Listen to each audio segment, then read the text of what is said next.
Evet, selamlar arkadaşlar, hoş geldiniz. Türkiye'de satışı olan ama birçok kişinin bilmediği bir ürünü bugün misafir ediyoruz. Tozo markasının kulaklığı. Cidden ama cidden keyifli bir kulaklık benim açımdan. Neden derseniz yaklaşık 1,5 ay önce bana bu kulaklık geldi. İFA fuarına gitmeden bir gün önce elime ulaştı. Tabii ben kutusunu açtım, biraz deneyimledim. Ardından da tekrar Instagram'da kutu açılışını yaptım. Dileyen olursa Instagram'a gidip kutu açılışını görebilir.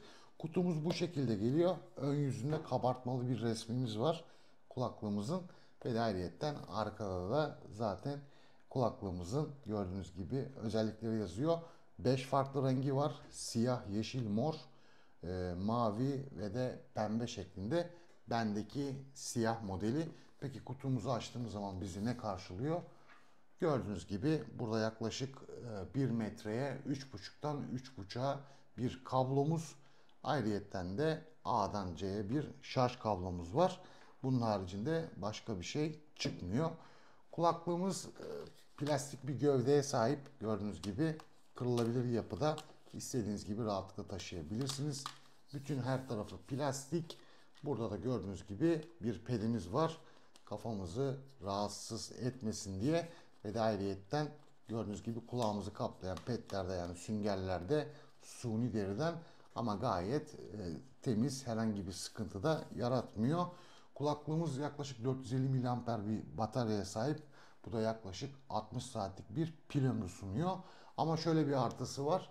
Kulaklığımızda gürültü engelleyici var. Bunu aktif ettiğimiz zaman da yaklaşık 40 saatlik bir pil ömrü sunuyor. Bunu denemedim. Ara ara kullandığım için pek fazla deneme şansım olmadı. Ama aktif gürültü engelleyici olması kulaklığımızı bir adım öne götürüyor. Cidden ama cidden keyifli. Zaten şarjı bittiğimiz zaman da burada bir eleştirim olacak. Neden derseniz burada 3,5 mm'lik bir giriş var. Ve de 3,5 mm'lik girişi telefonunuza takıp ya da farklı bir şeye 3,5 mm'lik olan bir jacka buradan istediğiniz gibi kulaklığınızdan müzik dinleyebilir ya da film izleyebilirsiniz. Tabi şarjı bitince. Keşke daha farklı ya da 3,5'tan C olsaymış daha mantıklı olmuş. Çünkü günümüzdeki bütün telefonlarımız hepsi artık C portuna döndü. Bu da bir dezavantaj diyebilirim. Ama yine de giriş segmentinde böyle bir şey düşünülmesi güzel olmuş. 40 milimetrelik bir sürücüsüyle beraber zaten bize harika bir müzik keyfi sunuyor. Tabii ben buradaki teknik verileri sizlere ne kadar anlatsam ya da okusanız hiçbir şey anlamayacaksınız. Çünkü bunu deneyimlemeniz lazım. İsterseniz fazla lafı uzatmadan şöyle az da olsa bir kulaklığımızı deneyelim. Artı onu da unutmadan söyleyeyim. Bir de aplikasyonu mevcut. Oradan istediğiniz komplikasyonları aktarabilir. Kulaklığınıza yansıtabilirsiniz. Bu da çok keyifli. Telefon görüşmesi de yapabiliyoruz. Bu da bir artısı. Oyun keyfi bambaşka. Ona diyecek hiçbir şey yok. İsterseniz şöyle kulaklığımızı az da olsa bir deneyimleyelim. Ses nasıl veriyor? Dışarı ses aktarıyor mu? Ardından da iyisine kötüsüne biraz kulaklığımızı sizler için değerlendireyim.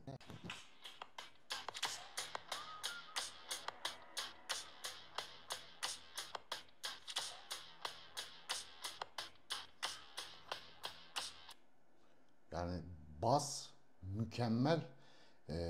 Kulağınızın içinde sanki bir set var. Gümbür gümbür yerinden oynuyor, hissediyorsunuz. Çok tuhaf bir duygu. Bunu anlatamam. Yani bas konusunda mükemmel. Ama dışarı ses veriyor mu? Evet, hani benim hissettiğim kadarıyla veriyor. Ki şu anda yani ne kadar da olsa önceden de ses veriyor.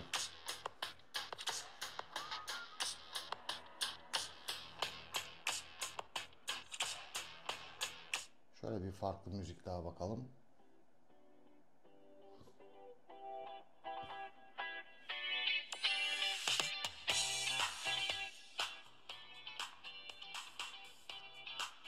Şu anda da son seste.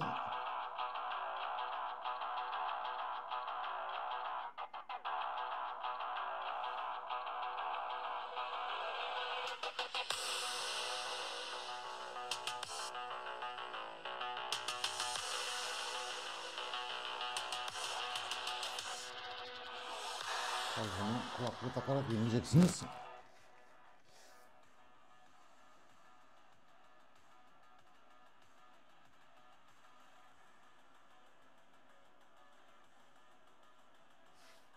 Evet, şimdi sesi duydunuz. Altta yorumlarda buluşalım. Tabii o ne kadar sizi tatmin eder bilmiyorum. Keşke kulaklıkla dinleseydiniz. Ama eğer dinlemediyseniz bir kulaklık takın, öyle dinleyin derim. Orada sesler daha farklı geliyordur. Çünkü telefonun mikrofonundan ya da hoparlöründen çok farklı ses gelebilir. O yüzden kulaklıkla dinlemeniz daha mantıklı olur.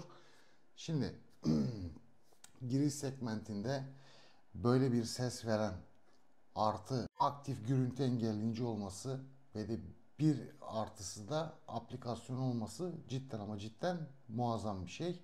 Ama burada benim tek eksi not vereceğim, dışarı biraz fazla ses veriyor. Bunu da hissediyorum ki bunu da denettirdim. Kendim dışarıdan dinledim. Dışarı biraz fazla gürültü veriyor. O da sanırım herhalde buradaki petlerden kaynaklanıyor, süngerlerden. Burayı biraz daha geliştirseler ya da ileride geliştirdiklerinde daha da muazzam bir kulaklık olacak.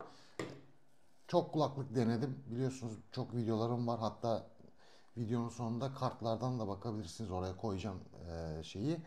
Ama şuradaki espriyi anlayamadım ben. 3,5 milimlik bir kablo var. İki ucu.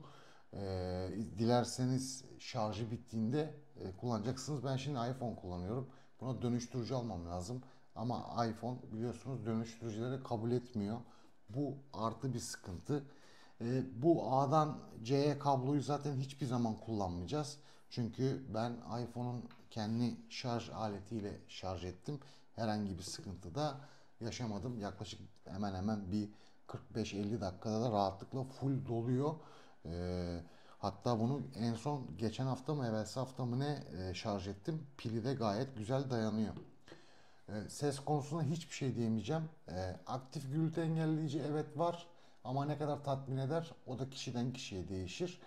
O yüzden biraz orada yani pek emin olarak konuşmak istemiyorum ki zaten fazla gürültü engelleyiciyi de açmadım açıkçası. Onu da belirteyim baştan.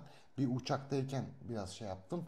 Onda da bir nevi biraz beni tatmin etti diyebilirim. Ama dediğim gibi böyle kulaklıklar olduğu zaman videolarda ne kadar sizi tatmin eder onu bilemem. Çünkü bu deneyim işidir. Deneyimlemeniz lazım. Ama ürün giriş segmentine göre, fiyatına göre cidden ama cidden size fazla fazla şeyler vaat ediyor. Neden derseniz çünkü fiyatı belli olan ürünlerden zaten alacağınız kalite bellidir. Burada da vereceğiniz paranın biraz üstünde kalite alıyorsunuz. Cidden ama cidden bu konuda sizi temin edebilirim. Çünkü kullandım. Biliyorsunuz ben kendi kullandığım ürünleri ya da bana gelen ürünleri test edip okeyse videosunu çekip yayınlıyorum. Her zaman da zaten ben de video göremezsiniz. Ben beğendiğim ürünleri zaten kanalıma koyuyorum. Benim diyeceklerim bu kadar. Tozo markasını kullanan varsa ki Türkiye'de satışı da var. Onun da linklerini bırakacağım. Oradan bana yorum yazabilirsiniz. Merak ediyorum acaba kimler Tozo markasını kullanıyor. Çünkü çok bilinen bir marka. Hatta dediğim gibi temin de Türkiye'de satışı çok ama bunu çok az kişi biliyor. Böyle cidden kaliteli kulaklıklar üretiyor. Gayet de şu anda beni tatmin edecek derecede. Çünkü ben böyle pek fazla yüksek ses seven biri değilim. Onu da açıklıkla söyleyeyim. Ki zaten temin açtığım ses de son sesti telefondan. Gayet de keyifli ve de bassları çok güzel, tizleri de çok güzel veriyor. Şimdi benim diyeceklerim bu kadar. Şimdilik görüşmek üzere. Dediğim gibi ürünü nasıl buldunuz? Sizce olur mu? Ya da alternatif bir ürün daha çıkar mı karşısına? Altta yorumlarda buluşalım. Şimdilik görüşmek üzere. Kendinize çok iyi ama çok iyi bakın. Hoşça kalın.